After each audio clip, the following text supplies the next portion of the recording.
기도하겠습니다. 하나님 아버지 감사드립니다. 우리에게 믿음을 주셔서 십자가 지시고 부활하신 예수를 믿게 해주시고 그 믿음으로 하나님의 자녀, 하나님의 나라의 거룩하고 복된 자녀로 또 백성으로 살아가게 하시는 데 감사드립니다. 오늘 또 하나님 이 믿음에 대해서 또 우리가 죄의 문제에 대해서 말씀을 통해 은혜 나누고 또 하나님의 역사신 가운데 세워져 나가게 해 주옵소서. 주님 주실 은혜를 간절히 사모하오며 우리 주 예수 그리스도의 이름으로 기도드립니다. 아멘. 하나님 말씀 나누겠습니다. 신약성경 마가복음 16장 14절로 16절입니다. 우리 합독하겠습니다. 그 후에 11제자가 음식 먹을 때에 예수께서 그들에게 나타나사 그들의 믿음 없는 것과 마음이 완악한 것을 꾸짖으시니 이는 자기가 살아난 것을 본 자들의 말을 믿지 아니함일러라.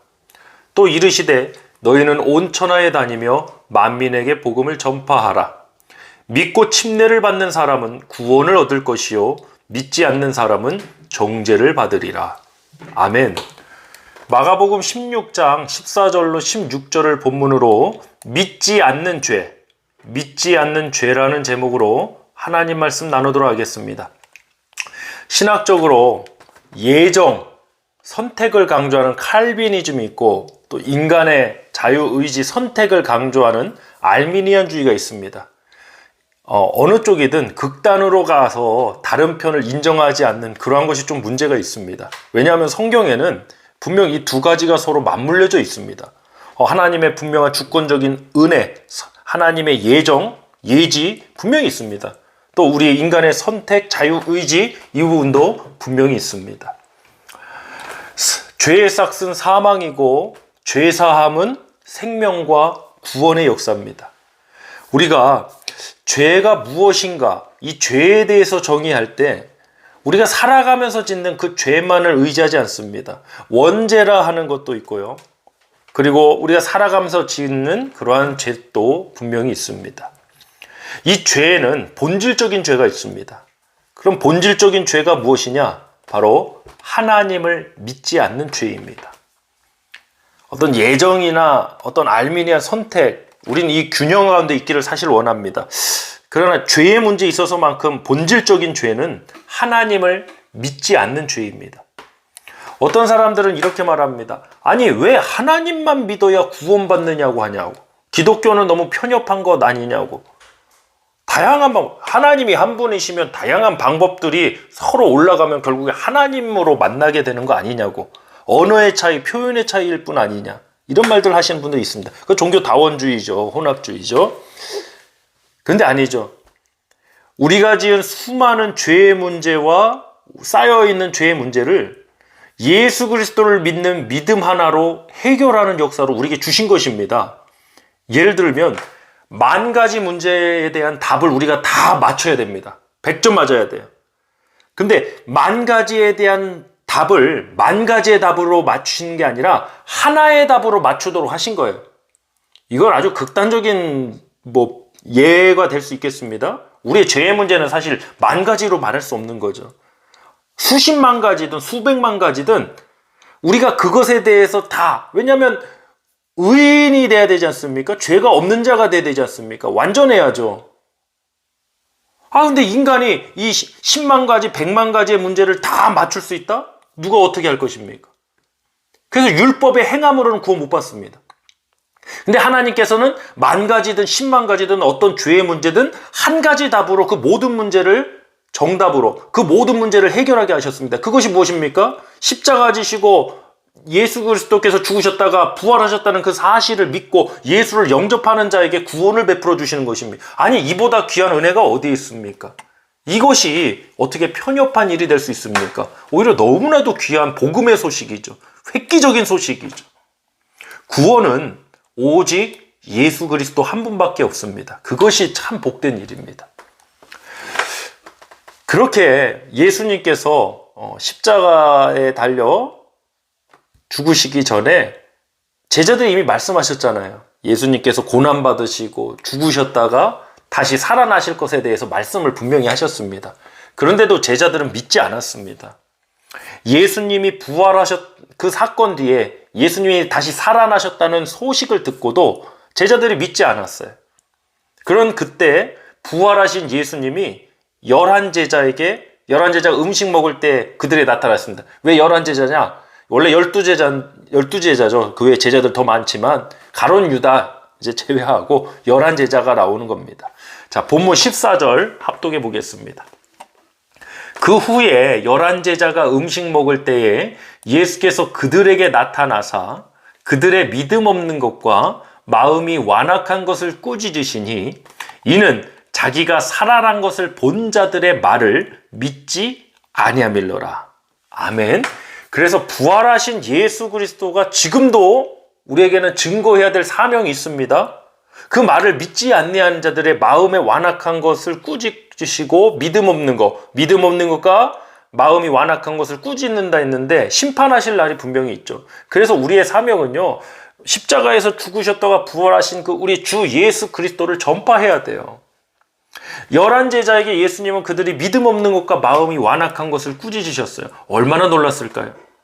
죽은 줄로만 알았던, 끝난 줄만 알았던 예수께서 다시 살아나셔서 그들의 믿음 없는 것과 마음이 완악한 것을 꾸짖으셨습니다. 중요한 것이 믿음 없는 것과 마음이 완악한 것입니다. 오늘날 우리들의 문제 중 하나가 믿음을 어떤 선택사항으로만 강조해버려서 해도 그만 안 해도 그만인 것처럼 생각하는 분들이 있습니다. 그렇지 않습니다. 믿지 않는 것 그 자체가 죄의 본질입니다. 믿지 않는 마음은 약한 마음이 아니라 악심이라고 성경은 기록하고 있습니다. 히브리서 3장 12절입니다. 형제들아, 너희는 삼가 혹 너희 중에 누가 믿지 아니하는 악한 마음을 품고 살아계신 하나님에게서 떨어질까 조심할 것이요. 믿지 않는 마음을 악한 마음이라고 그랬습니다. 우리가 환경과 상황과 사람만 조심할 것이 아니라 사실은 우리의 마음을 가장 조심하고 잘 지켜나가야 합니다. 우리 마음이 하나님을 믿지 않는 악한 마음에 대해서 하나님에서 떨어지는 거 가장 조심할 일입니다. 나무가 가지가 나무와 연결되어 있어야 그 에너지와 그 생명이 공급받지 않습니까? 그래서 열매도 맺는 거죠. 만약에 떨어져 나가면 어떻게 됩니까? 열매는 고사하고 그거는 쓸모없는, 그건 장작밖에 더 되겠습니까? 우리는 항상 주님과의 연결 속에 있어야 됩니다. 이 관계 속에, 이 관계를 회복시키신 것이 바로 예수님의 십자가 사건 아니겠습니까? 본문 15절로 16절 합독합니다. 또 이르시되 너희는 온 천하에 다니며 만민에게 복음을 전파하라. 그 복음이 무엇입니까? 부활하신 예수님이에요. 16절 믿고 침례를 받는 사람은 구원을 얻을 것이요 믿지 않는 사람은 정죄를 받으리라. 아멘. 제자들을 비롯한 우리 모두가 전해야 될 복음 분명하죠. 예수를 믿고 침례받는 사람은 구원받을 것이지만 믿지 않는 사람은 정죄, 심판을 받을 것이라는 메시지입니다. 우리 구원을 다시 한번 강조하지만 이 믿음의 문제 하나의 문제로 해주신 이 은혜가 참 귀해요. 우리가 그 죄의 문제 우리가 스스로 해결하라 했으면 우리가 어떻게 해결합니까? 그 누구도 못합니다. 우리가 구원받기 위해서 10만 가지 100만 가지 법칙이 필요하지 않습니다. 오직 예수, 오직 은혜, 오직 믿음일 뿐입니다. 요한복음 16장에서 예수님은 보혜사 성령님께서 오셔서 하실 일에 대해서 말씀해 주십니다. 요한복음 16장 8절로 9절 합독하겠습니다. 그가 와서 죄에 대하여, 의에 대하여, 심판에 대하여 세상을 책망하시리라. 죄에 대하여라 함은 그들이 나를 믿지 아니하며. 아멘. 성령님께서 책망하시는 죄에 대한 것이 무엇입니까? 바로 예수님을 믿지 않는 것입니다. 여러분, 죄의 본질은 믿지 않는 것입니다. 믿지 않는 것을 어떤 선택의 사항, 아직은 마음이 약해서 그렇지 않습니다. 믿지 않는 것이 악의 본질이고 믿지 않는 것이 죄의 본질입니다. 요한복음 16장 8절에서 성령께서 오셔서 죄에 대해, 의에 대해, 심판에 대해 세상을 책망하신다 했습니다. 이 책망하신다라는 뜻, 영어로 리프로브라는 단어가 쓰였고 헬라어로는 엘렌코스라는 단어가 쓰였습니다. 이 단어 헬라어 엘렌코스는 신약 성경에 17번 사용되었는데요.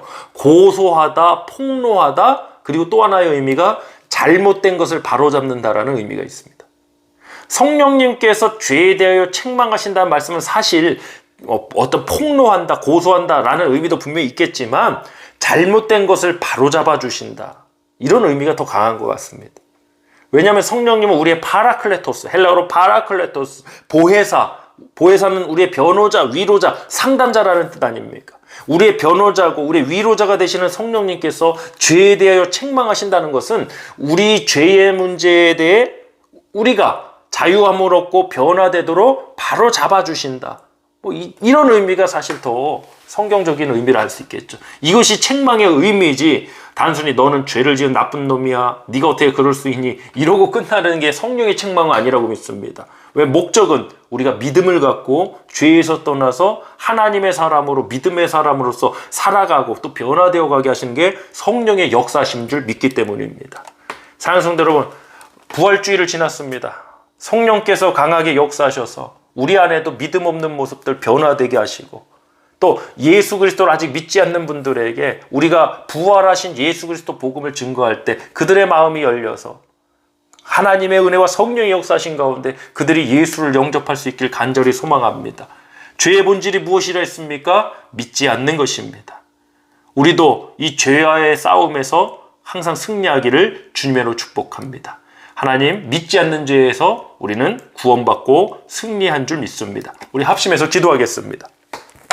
할렐루야. 하나님 아버지 감사드립니다. 하나님, 죄의 본질은 믿지 않는 것이라 했습니다. 성령께서 책망하시는 것이라 했습니다. 아버지, 우리가 이 죄의 문제에 대해서 반드시 승리하고 항상 믿음으로서 나가게 하여 주시옵소서. 환경과 조건의 싸움이 아니라 믿음의 싸움이라 했습니다. 하나님, 하나님을 믿습니다. 말씀을 믿습니다. 섭력하여 선을 이루시는 하나님의 역사심을 믿습니다. 어떤 상황에 놓여져도 아버지, 나의 인도자 되시고 보호자 되시고 나의 생명 되신 주님을 믿고 하나님의 뜻을 구하고 하나님께 의지하고 맡길 수 있는 우리 믿음의 사람들 될 수 있도록, 또 이 복음을, 부활하신 예수 그리스도의 복음을 세상에 전파할 수 있도록, 또 우리가 그 복음이 전파될 때 믿지 않는 자들의 마음이 녹아지고 열리고 주님을 영접할 수 있도록 주님 인도하여 주시옵소서. 오늘도 우리의 삶과 또 우리 교회 공동체 가운데 은혜 주시고 보호해 주시고 역사해 주신 주님께 감사드리며 예수 그리스도의 이름으로 축복하며 기도하옵나이다. 아멘.